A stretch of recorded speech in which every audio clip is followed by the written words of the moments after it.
আমি অত্যন্ত গভীর উদ্বেগের সাথে লক্ষ্য করছি দু একটি মিডিয়া খবর প্রকাশ করেছে যে আমার বিরুদ্ধে অভিযোগ ওঠার পরে আমি সস্ত্রীক বিদেশে পালিয়ে এসেছি, যা মিথ্যা, বানোয়াট, ভিত্তিহীন এবং উদ্দেশ্যপ্রণোদিত। মূলত হৃদরোগের চিকিৎসার জন্য ডাক্তারের পূর্ব নির্ধারিত সময় অনুযায়ী আমি চিকিৎসার জন্য দেশের বাইরে এসেছি।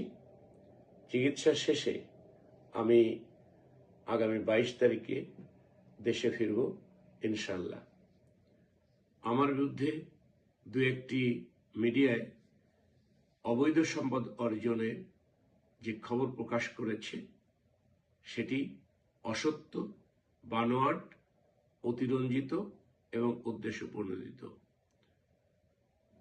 জ্ঞাত আয়ের বাইরে এবং আমার জ্ঞাত আয়ের সাথে সামঞ্জস্যপূর্ণ নয় এমন কোনো সম্পদ আমার বা আমার পরিবারের নেই।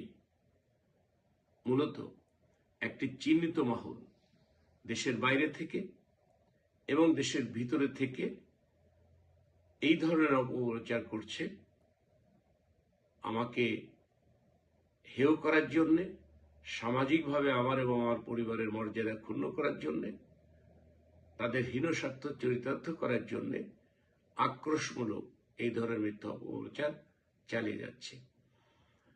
আমি সম্মানিত মিডিয়া কর্মী ভাইদের কাছে অনুরোধ করব, আমার এবং আমার পরিবারের সম্মান ক্ষুণ্ণ হয় এই ধরনের মিথ্যা, বানোয়াট, ভিত্তিহীন অপপ্রচার থেকে সকলে বিরত থাকবেন।